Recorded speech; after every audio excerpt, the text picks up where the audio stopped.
And hello again. Welcome to Montreal. When last we left you, the Mighty Dash was at the factory getting refitted with the help of the folks at Majestic Software. And now, as you'll see in a moment, it is 63.2% mightier than it was before. Apologies for my friends at American Airlines, but it is not available right now in an American Eagle livery.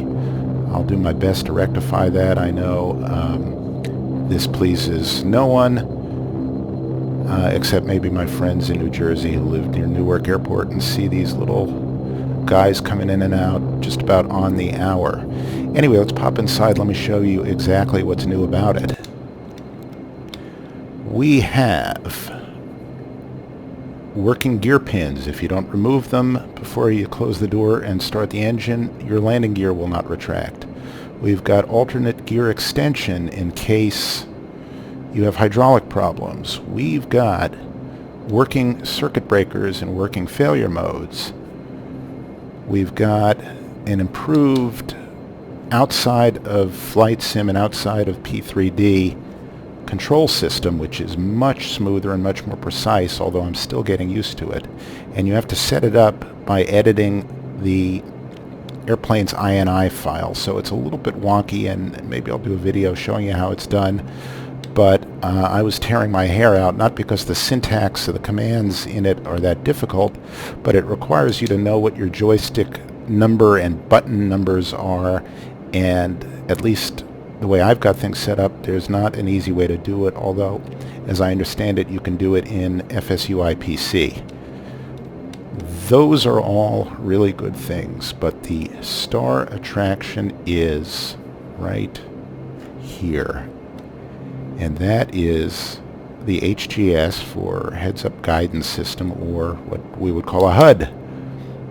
And as you can see, it's a humdinger. Now, it is not set in the right mode, and I was absolutely going batshit crazy trying to set it in the right mode, because what this will allow you to do is it will allow you to fly in almost zero visibility, whether it's taking off or landing, and doing it by hand. As a matter of fact, you have to do it by hand, but that's another story. This little annunciator panel over here is supposed to be enunciating TO for takeoff, and it's not, and I couldn't get it to do the right thing.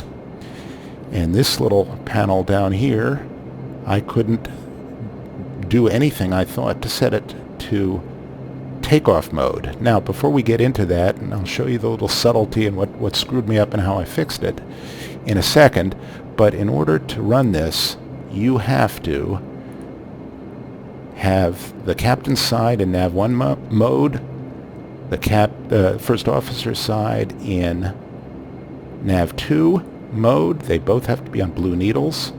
You have to have the ILS for the runway you're taking off from tuned.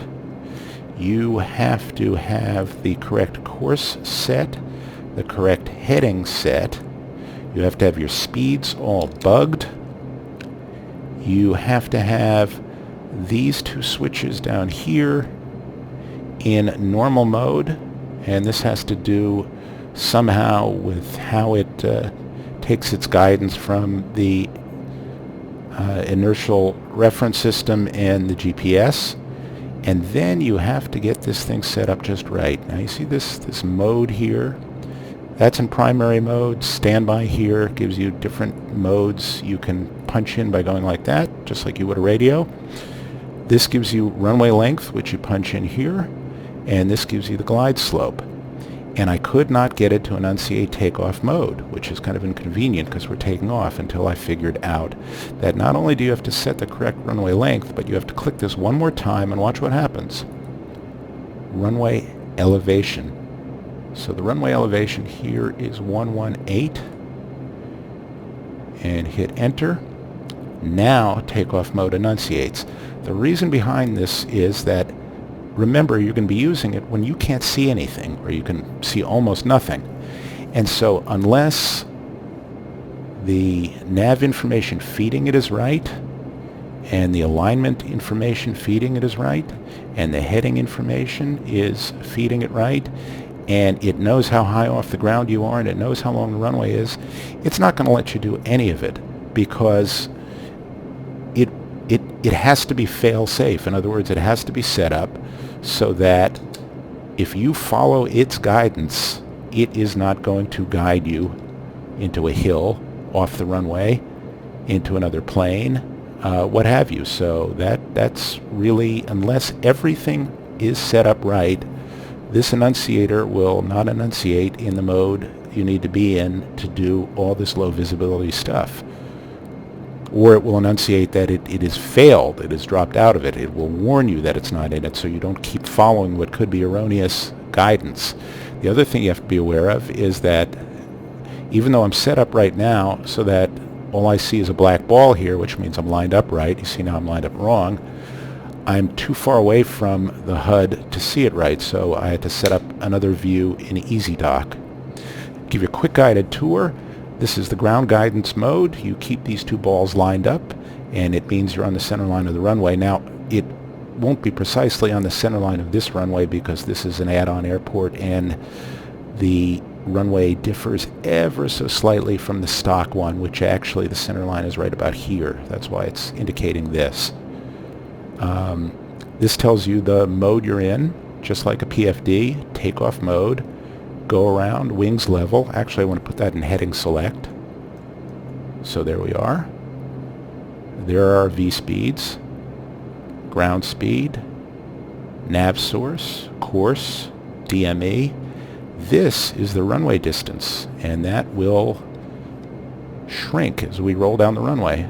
The other thing I'm going to do is I'm going to set my altimeter, which is 3028. We're flying to Boston today. Nice short trip. And we are going to pretend that we can't see a thing here, but let me just make sure everything else is kosher. So this has to be in nav 1. I'm sorry. This has to be in nav 1. This has to be in nav 2. Courses have to match. Headings have to match. And with that, let's just see. Flaps set. Condition levers max. Trim set. Bleeds at min, bus tie off, heats on, lights on. All right, so we're going to pretend like we're flying blind, and I'm just going to, since I can see the runway center line and I know it's not quite right, I'm just going to ignore this very slightly. Now you'll see this countdown, you'll see the speed go up, and then when we get to VR, you'll see it will change modes, and it will in essence tell us to pull up, and then it will present us with pitch targets to pull up to, and I'm going to pull up to about 10 degrees. And just a warning, I've been over controlling the plane a little bit because the controls are much more precise, and I'm going to have to just get used to the fact that it is so much smoother to fly. But for the moment, I'm still flying as if there's that little bit of built-in lag that this new system eliminates, and I guess I'd gotten used to it. I'd gotten used to moving the controls just a little bit in advance and a little bit more than I needed to, and then correcting for it. Now you don't have to. It's really, really, really good. So everything seems cool, so let's go.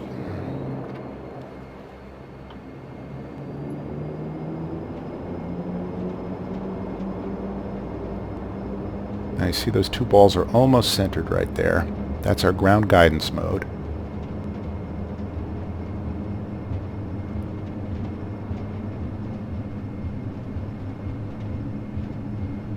Okay, coming up on V1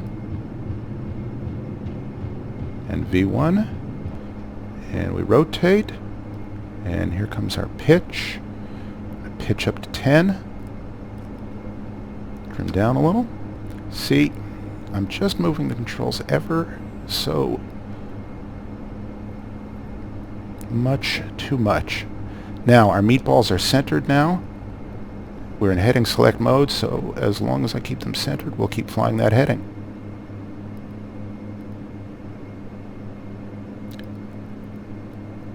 And bring our flaps up.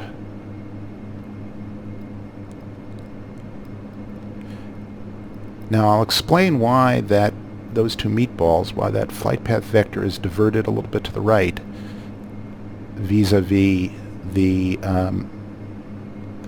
airplane bar right there. And that is because we've got a crosswind. And so that's showing us that the crosswind is making our track just a little bit to the right. So,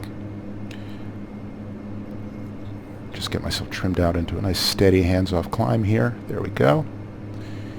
And look at how nice it flies. Just going to nose down ever so slightly and pull back our props. I'm going to cheat here again. There we go. Okay, we're doing okay in that regard. Going through a little bit of chop, so what I'm going to do is I'm going to bring in the autopilot. I'm going to actually set us nose down. Here. I'm going to show you a neat little trick in this thing. We're going to go to IAS mode, and I'm going to engage the autopilot. And just for a minute, let me just take care of some business here. Pop off our auto feather and our pumps. Come upstairs and turn our bleeds to normal, and let me just show you what we're going to do. This is really cool. In the meantime, the other thing I'm going to do is I'm going to switch our nav source to FMS, put us in nav mode, and you'll see this acts like a flight director. So as it turns us on course here, they center. And as long as they say centered, we're basically doing what the autopilot should do. Now, here's the neat little trick. You see how this is enunciating autopilot right here? The other feature of the new Dash Pro is on a real dash, and that's called TCS, or Tactile Control System. In other planes it's called touch control steering, things like that. And what it lets you do is briefly interrupt the autopilot, configure the plane the way you want, and when you let go of the button, it resumes only with the new configuration. So you see how we're climbing IAS 164? I'm going to hold down the TCS button, the button I've mapped to TCS, and this autopilot will go away, and instead it'll be replaced by a TCS.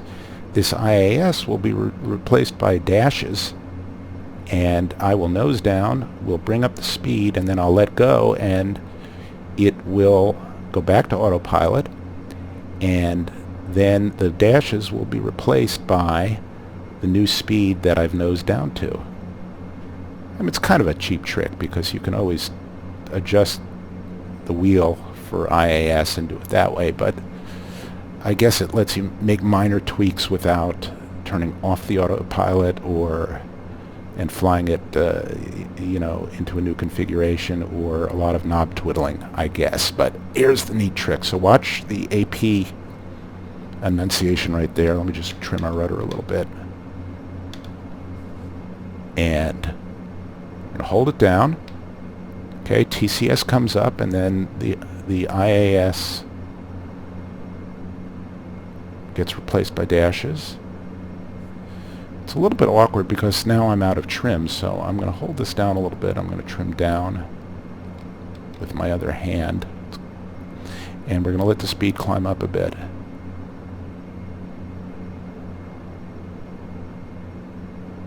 So the speed climbs up, and you notice the index. Look at the speed on the left, and look at the index that keeps creeping up with it, the little notch-shaped thing there. That's our new speed.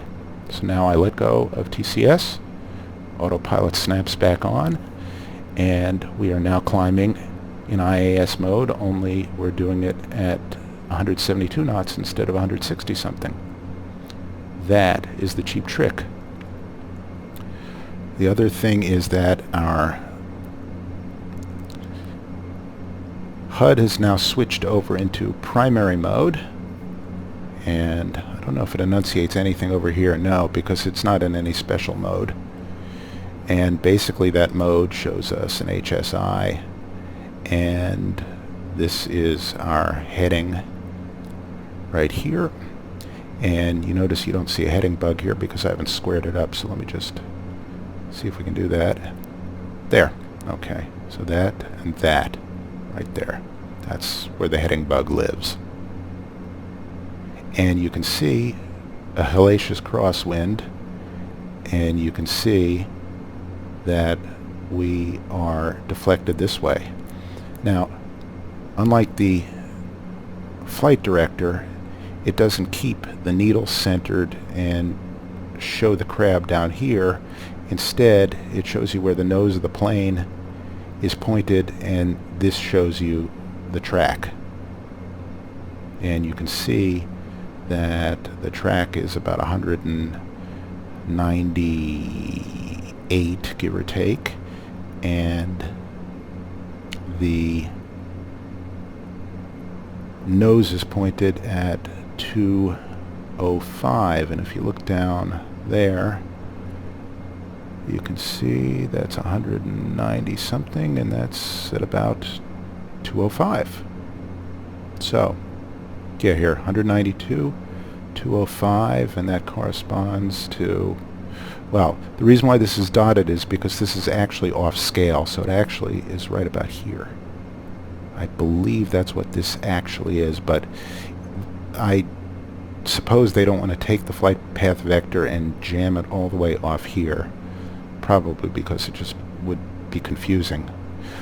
It is a little bit to get used to doing a scan here. Once you do, it becomes very, very nice to fly. I'm not there yet. I'm still groping around. Like, for instance, this is our airspeed. No, I'm sorry, that's not our airspeed.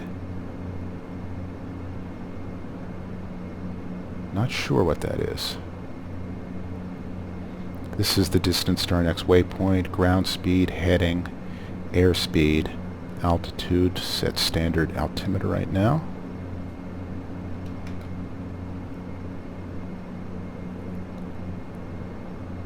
Not sure what 193 corresponds to, but I guess I'll figure it out sooner or later. Anyway, having ignored our lights, pop them off, make sure our altitude is fine, and it is. And what I'll do is I will see you all at top of descent. And we are back, this time without the annoying NVIDIA badge down at the bottom there. I'm not sure how that got there. It's a new version of NVIDIA Share, or Shadow Play, I think they used to call it, their screen grabber. But we are paralleling, I believe this is I-95, if not it's I-93, and we are about 10 minutes from top of descent into Boston. If I didn't mention it before, the ground textures are FTX Global, the clouds are Active Sky Next and Rex Soft Clouds, and the water textures are courtesy of Rex as well. And we're going through a little bit of convective activity here. And in a second I'm going to show you what we have to do to set up for the approach and how to get the HUD squared away, I think. But you should know that what preceded this, while I wasn't recording, was an absolute comedy of errors that shows just how good and realistic the dash is. What happened was, all of a sudden I got a caution warning. And the caution warning said flap retraction, flap actuator failure. And I wondered, well, how on earth do I have a flap actuator failure when my flaps are up? And I looked down and I noticed that my flaps were not up. And this sometimes happens. I don't know if this happens to you, but I don't know whether it's FSUIPC or whether it's my crappy SATEC quadrant that I've got my flap switch mapped to, but sometimes it will not retract the flaps when you push flaps up. You have to push flaps down one notch, and then it goes up one notch, and then from there on out it's fine. And apparently that happened, and of course I didn't, because I was too busy hammering away and too busy looking at the cool heads-up display. I didn't look down there or over at our flaps indicator, so I was not flying the plane when I should have been. And so what happened was, couldn't retract the flaps, couldn't extend the flaps, and then I tried to retract them one more time. I cycled them, and they retracted. I must have been asymmetrically, because the plane started doing some pretty bizarre things. So I had to divert and land, and it was a pretty squirrely landing in Burlington, Vermont, and got everything fixed and got back up to speed, as it were. So I am now back up to speed. I'm also dicking around with this weather radar trying to make it work, and I'm not entirely sure it does, but I'm going to turn it on and turn it onto weather mode. It's supposed to pick up, I believe, the weather from Active Sky Next. Now, one of the reasons why it might not be showing anything is simply because there really isn't any moisture in those clouds. So let's just put it on test and see if it tests out okay. It doesn't, and that might just be because I don't have it set up right and I'm doing something wrong. I've never used it before because it's never been especially good, but it's supposed to be improved. Anyway, when I left you, you remember I was puzzling over what this is, and it's really very simple. That is our course, our FMS course, or our ILS or VOR or OBS course. Right there is what that is. So that's our heading, that's our course, and those are some beautiful clouds. Take a look outside here. And this is where prepared really shines. Look at that. You can see them sort of smoothly fade in and out, and you can see varying degrees of transparency through them. And at least with my rig, the way it's set up, the frame rate doesn't take too bad a beating. So anyway, here's now, we're 10 minutes from top of descent. I'll quickly run through the approach, and I'll show you what we have to do to get our HUD set up. So this is the approach. Again, Cat 3A, runway visibility range 7, no decision height. And we're basically going to just loop around to here and then turn ourselves onto an intercept right here and pick it up at Winnie. So to make this all work, you have to have the ILS frequency tuned in both nav1 and nav2.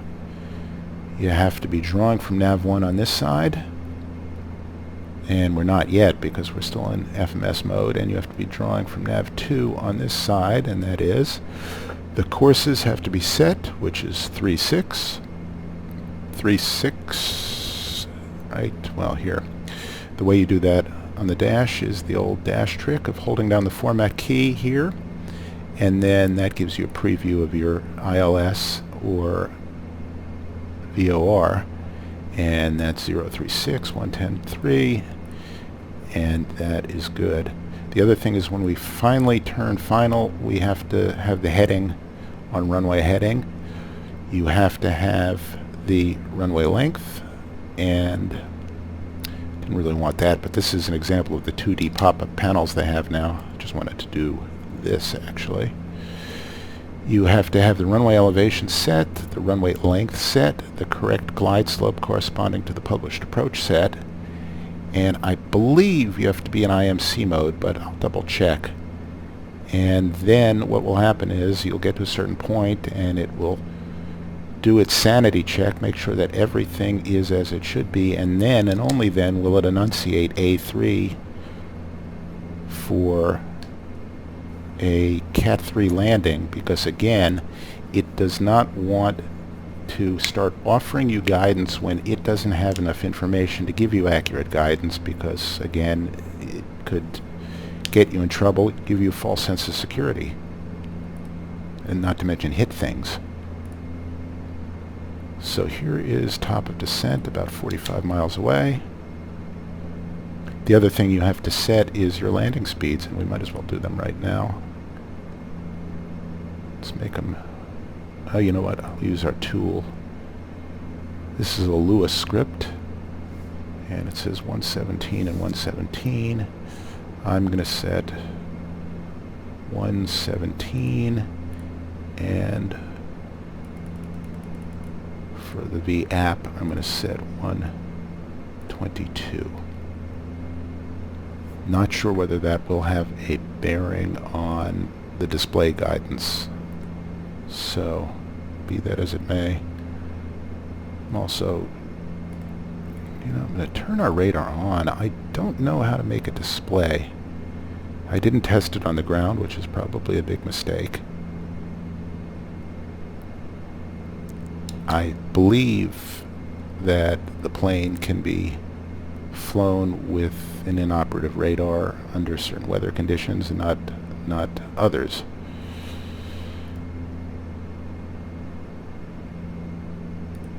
So we are set up for the wrong approach. So let's first of all set up for the right approach. Arrival. 4 right. Approach. ILS 4 right. Transition Winnie. It's going to change our top of descent, obviously. And before Winnie, we're going to put wounds, and then go direct wounds. I'm not sure how we got misconfigured. Probably when I was taking off again from Burlington, I screwed it up. So here we go, wounds, and we'll go direct wounds 7. There'll be a discontinuity that'll screw up our descent, so I will eliminate that. Can't calculate a descent when there's a discontinuity because it doesn't know where to go. Alright, 78 miles. I will bet you that is going to put us very close to our top of descent.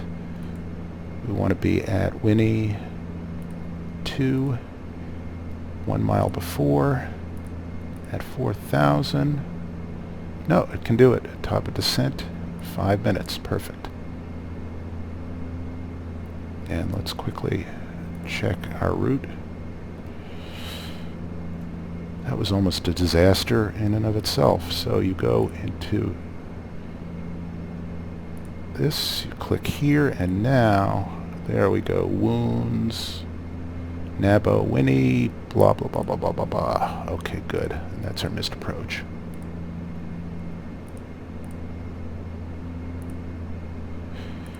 And our missed approach altitude is 3,000, and we fly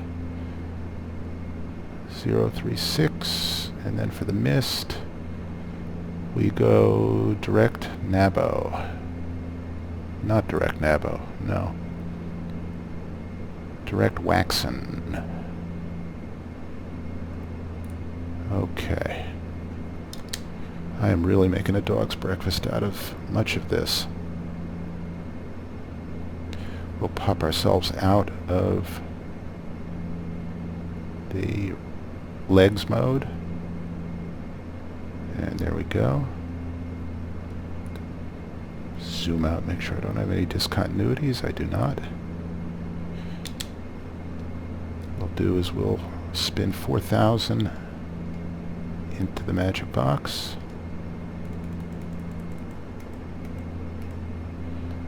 Hit Alt Cell, our magic button, and wait for VNav bars to show up here, and then pop into VNav mode, and then take care of business.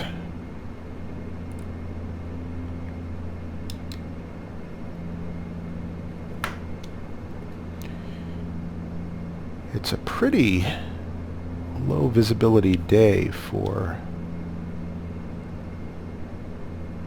the Boston area, not really because it's especially cloudy, but because it's pretty hazy. There's no marine layer to contend with, and the big storm that was around here a couple days ago blew through, and so it's a pretty high pressure system. Other thing we'll do is we will check our weather in Boston. And negligible winds, just a little bit of a crosswind from our right. 3025. Again, what we will do, okay, VNAV is enunciating. We'll pop ourselves into VNAV mode. We'll put 3025 in standby just as a scratch pad.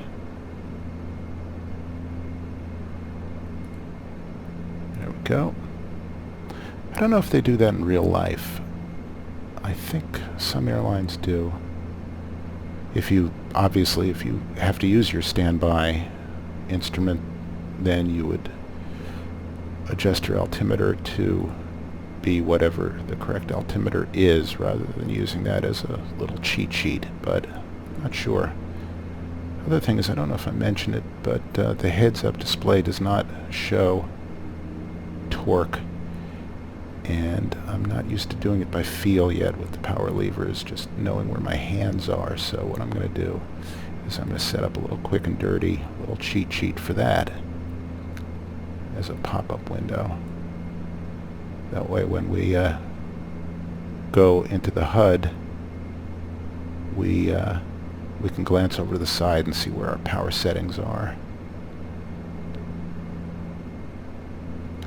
Quickly check our VNAV. Great, a minute away.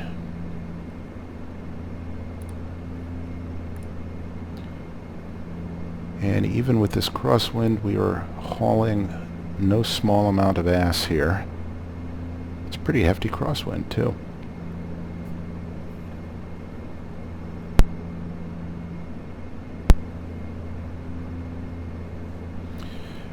Alright, just confirming, we've got autopilot on, alt cell 4000, VNAV set, enunciating, ready to go, coming up on TOD. Our DMEs are identical here. We have identical frequencies in nav1 and nav2. Our runway course should be set correctly. Should be 036. I'll double check that on the plate in 1 second. Just want to wait till we get established in our descent here, and I'll try not to screw anything else up, which I seem to be doing pretty regularly here today, but that's okay. The new Mighty Dash is making us better pilots. Okay, 036 there, that's set. Flap GPS set, and down we go. I'm going to roll off the power here because we're already pretty close to barber pole speed, or VNE, which actually in this part of the world stands for Velocity in New England.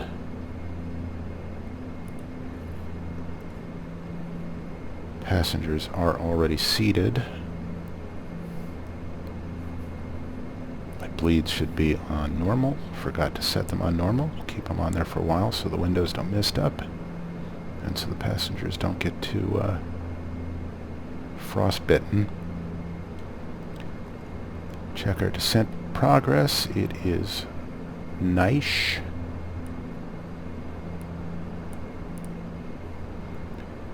(110.3). Check our approach plate.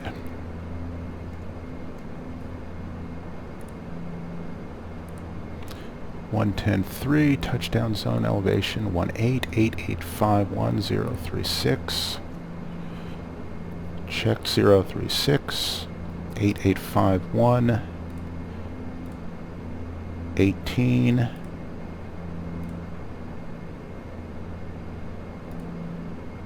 Done and dusted.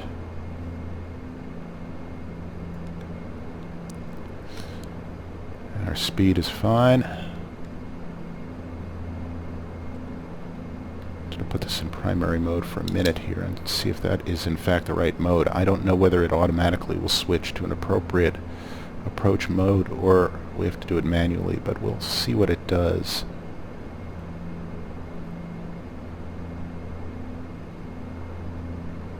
Okay, we're 33 from Woonsocket And Winnie is another, what, 15 miles from there? Let's see.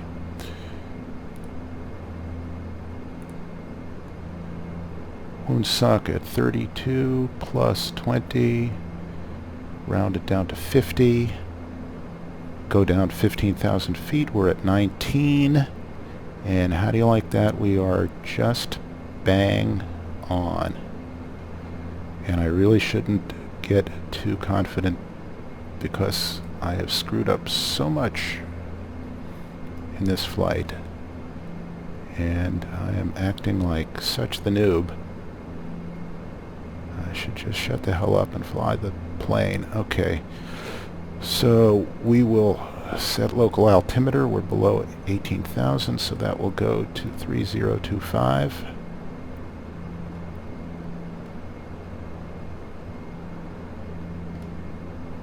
There we are. Set.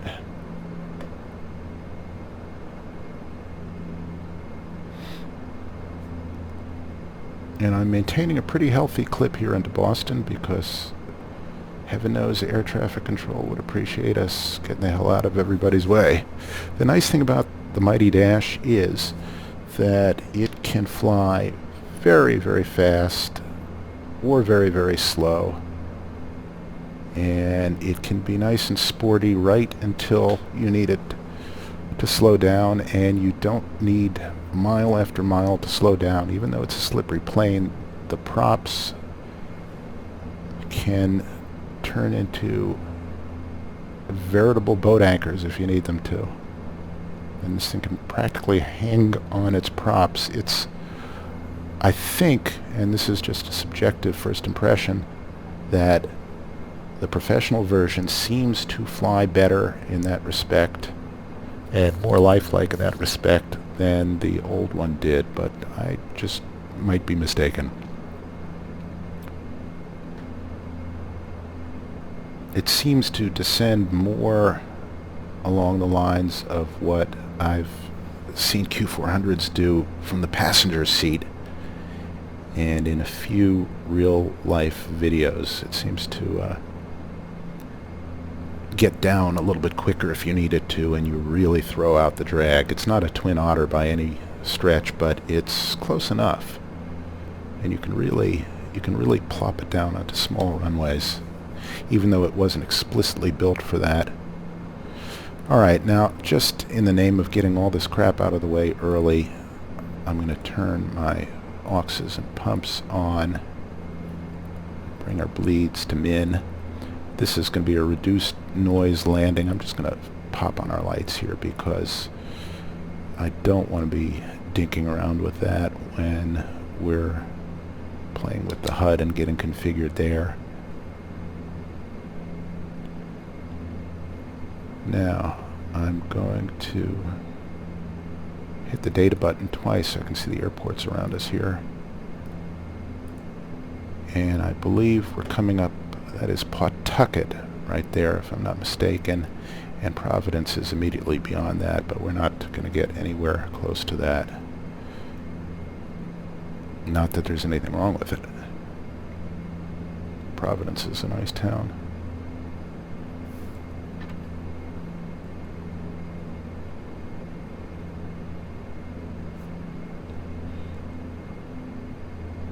I heard a click and I thought maybe my condition levers popped forward. My SciTech quadrant is kind of noisy, so it'll do that sometimes. Bring our scale down a little bit.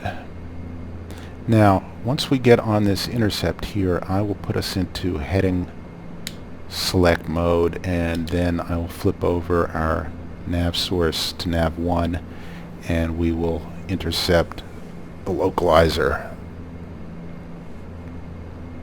I'm not sure how the HUD is equipped when you do an RNAV approach. I know that it's not certified to do an approach in anything other than ILS down to the really low minimums like a Cat 3 ILS approach, but then again, most, even the high precision RNAV approaches I've seen and I haven't seen all of them, but just the plates I've looked at, most of them have had 200-foot minimums at best, so they're the equivalent of a Cat 1 ILS approach. So it may simply be that there aren't any good published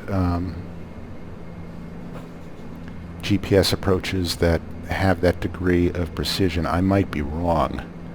Alright, we're coming up on 10, so let me get us down below 250. My lights are already on. My pumps are already on. My flaps are not yet down. My gear is not yet down. And for some reason this button is sticky and it never quite comes on. Detecting a little bit of ice, but I'm going to ignore it because we're going to be through it long before it builds up enough to present a problem, or at least it would appear that way. It's not unbelievably cold on the ground, and it's not even unbelievably cold at a few thousand feet, so once we get through that, you see, it's already gone. So that shouldn't be a factor. Alright, now we're on our intercept, so as soon as we get established on this heading, I'm going to put us in heading select mode, and we'll pop down the HUD and we'll start to play.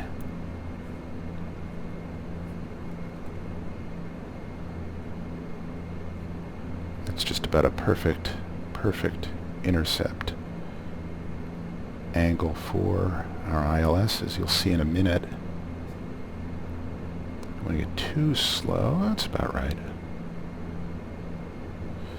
Keep diddling around with my power levers because they are remarkably imprecise. I got to get myself something for Christmas, but I can't afford some of the fancier ones. There's a guy also in Spain who makes custom-made levers and will do dash levers with all the latches and interlocks and flaps and all sorts of crap like that. The only problem is that he charges $2,000, and as much of a nut as I am, there's no way on earth I'm going to pay $2,000 for anything that doesn't have 4 wheels.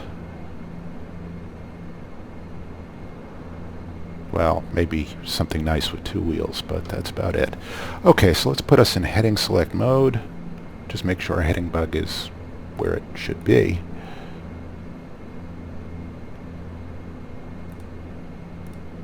There we go. Alright, we're in heading select mode now. It pops us into pitch hold, and we are looking good. I'm actually going to set us in vertical speed mode and bring us down a notch or two. There we go. I think I can use the TCS feature to do that same thing. And now let's just see. This is not enunciating anything of consequence yet. No, you know what? I'm going to wait a second. So I'm going to switch our nav source over. Now you see we're on a nice intercept here. And it's detecting more ice, but again, that's not going to be a factor. And we're sneaking below the glide slope. We're a good distance away anyway. I'm going to set us up for a reduced noise profile landing. Slide our condition levers forward after hitting this button. We're 1,000 away, and how far are we from Winnie? We're 3 miles away. We're going to hit that spot on. Beautiful stuff. Alright. Now what we're going to do is we've captured altitude. We're going to wait till this starts coming in. We will hit nav to grab a localizer. Okay, it's coming in. There we go. Watch it turn us. And I'm going to turn this to runway heading now. And that should be the last condition we need to satisfy to make this thing go. Let's bring up our power just ever so slightly now that we're leveling off. Just let us settle right below 200. 36, there we go. Let me just check Heading on this side is also 36. Okay, so we are nominal for that. We have almost captured the localizer. It's a little bit sloppy about doing that.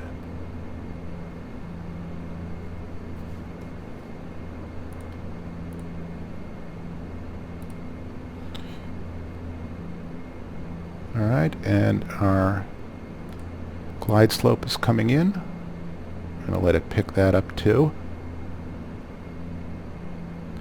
And now, I'm going to pop down the HUD. Will you look at that? A3 rollout armed. So, let's just watch what the autopilot does first. It's pitching us up a bit because we're slow. Just bring in some power. There we go. Bring in first notch O flaps. And bring down the gear. And my SciTech cluster popped in 2 notches of flaps. Wonderful. Alright, I'm just going to let us get settled in. This, by the way, is our flight director. If I'm not mistaken, vertical and horizontal.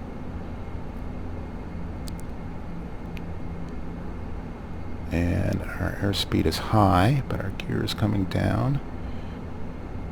Probably destroyed my flaps again.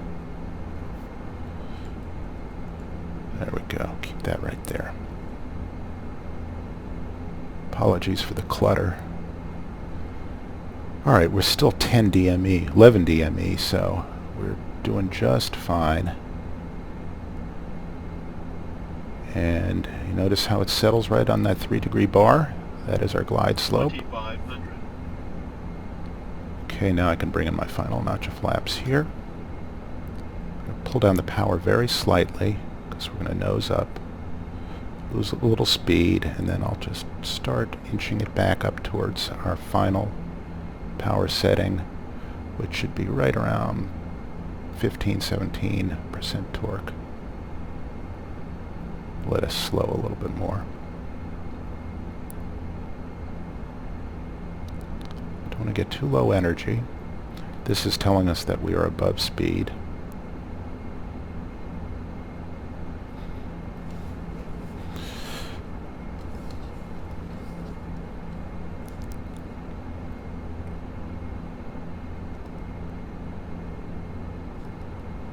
Letting that speed creep down a little more. Not too much more. I'm going to come in with a little bit more energy.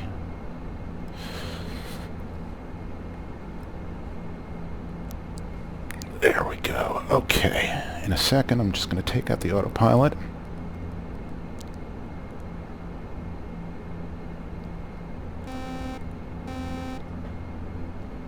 And I'm going to fly the meatballs, actually.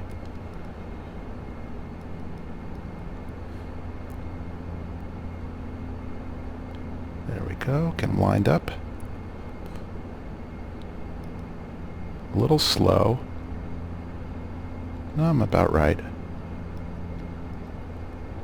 Just playing around with the trim a little bit. I'm still getting the feel for this, these controls. Bring us down a little bit. Try to center those balls. I keep losing my airspeed indicator. Now that is a fake runway that it's displaying. That's what we would be aiming for. There we go. Just adjusting ever so slightly. And I'm just hand flying this, but my speed is building up a bit. So I'll just bring that down.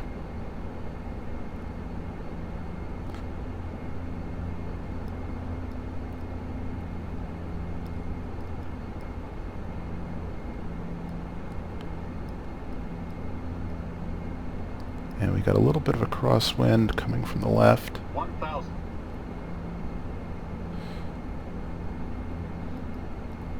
And I keep losing my airspeed indication.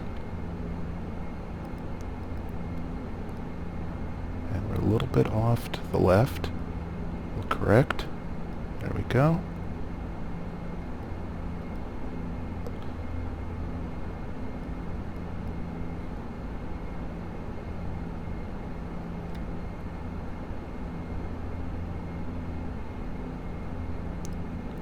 There we are. A little fast. 500. Otherwise just about right. Trim up a little bit. It's a little more trim happy than it used to be. There we are. Plus 100. That's our artificial runway coming in. Minimums. Minimums. Now it's going to enunciate a flare in a second. 100. And it's a little bit offset, so there we go. 50. 40. 30. 20. 10.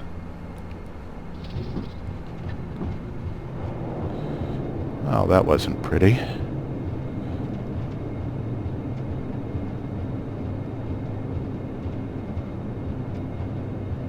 And it's giving us rollout guidance. You see a little runway there.